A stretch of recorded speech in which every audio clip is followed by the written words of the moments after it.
Ono has spent the last few months exploring planet Earth, going here and there, enjoying marvelous landscapes, magnificent vistas, the blues of the seas, the greens of the forests. And just a second, please. I need a glass of water. Damn, there's some kids. Ono has also explored outer space. Ono says the other space, the outer space. Yeah.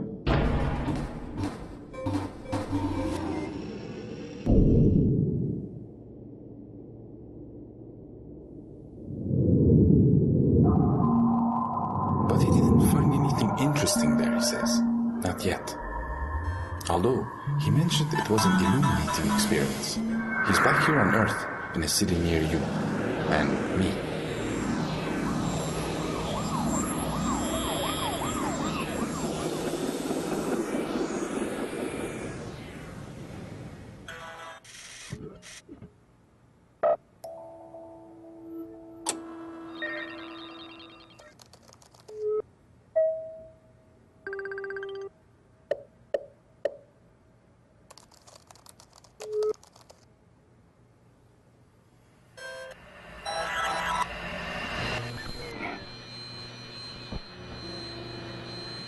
Every device we are using has its own identification data. A mobile phone will have its own unique number. Never mind changing the SIM card to stay anonymous. The phone will always be recognized as the same one.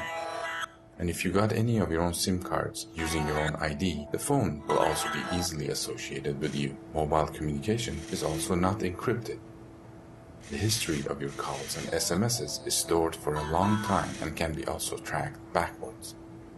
Every computer connected to the internet is recognized by its unique internet number. Ono says this is called the IP address. Or, if a device is part of a bigger local computer network, it is recognized by a unique, what is this called? Media Access Control, or MAC address, that every equipment connected to a network has, and that's not just computers. So, it is very easy to associate a person with any mobile phone or computer they are using, and to track what they're using it for. It is very easy too to see what they're writing and communicating about.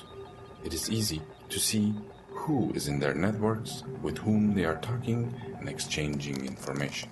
We often make it even more obvious by associating our equipment with ourselves more directly, starting with getting an internet connection using our real credentials in setting up our devices, or using our personal information when registering for various services. Once this is done, it is very hard to undo. And then we also put online our pictures, pictures of others, contact details, information about events, and also other things.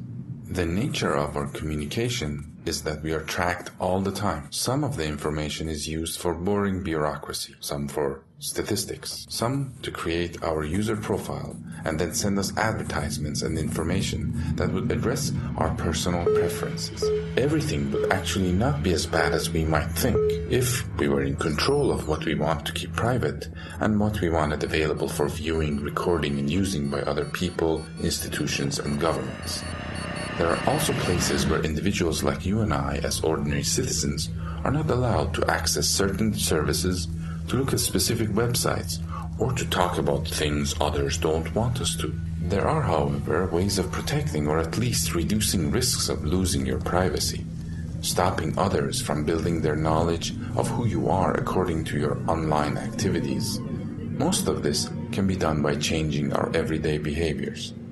Try to avoid using your own computer to access the internet in a risky situation.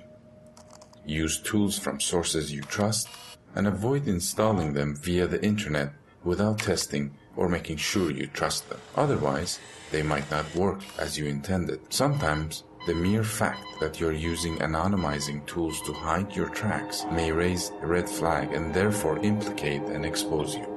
If you have unique information and are worried that it might be lost or compromised, you need to do two things: encrypt it and back it up.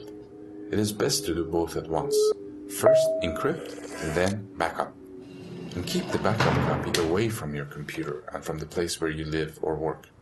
It is optional to use the storage places on the internet, such as Dropbox and others, to keep a copy of your encrypted information.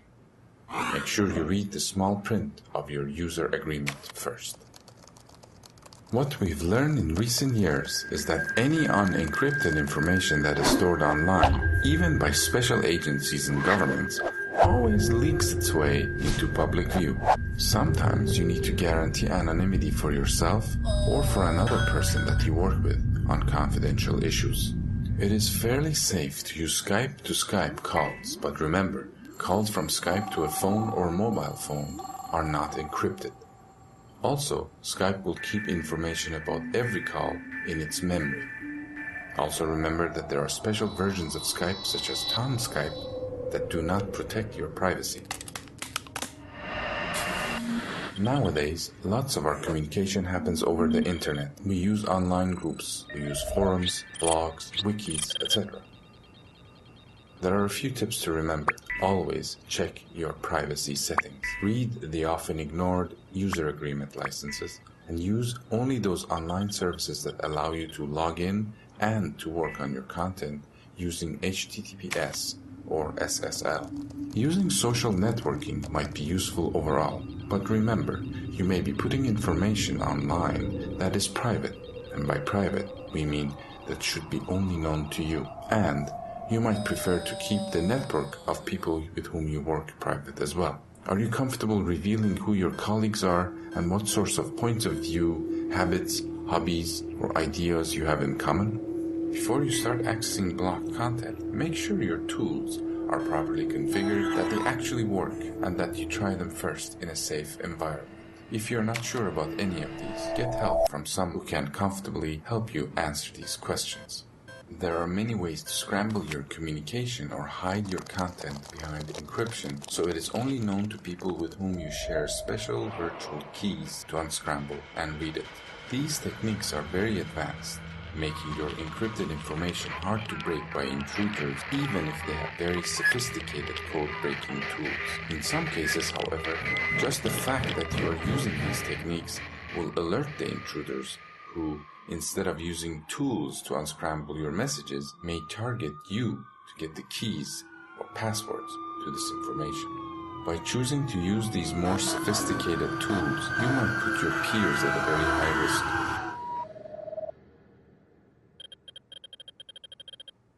There are a few elementary steps to remember. Make sure you're aware of them before you try anything more sophisticated. Never use easy-to-guess passwords, and don't use the same password for multiple services, and change your passwords often. Always keep your private identity and personal activities separate from your work and other activities. If your work is confidential, determine which information is safe to publish, which is risky, and which must absolutely remain private. Have you checked the privacy settings of your tools such as your mobile phone, software such as internet browser or email programs? When accessing sensitive information via the internet, are your services behind HTTPS? Do you have regular software antivirus updates? Do you use a spyware detection program? Do you have a functioning firewall? Are the passwords to your online services stored online themselves?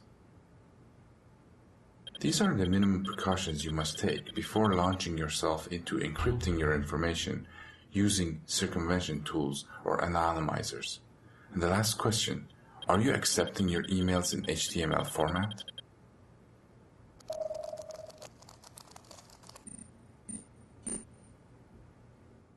Sometimes, instead of using technology, it is better to use an old-fashioned, non-digital means of communication, such as face-to-face conversation, or a letter written by hand, or an audio recording, or an old-fashioned tape, or a CD, or a pigeon perhaps. No, Ono says, oh no, don't.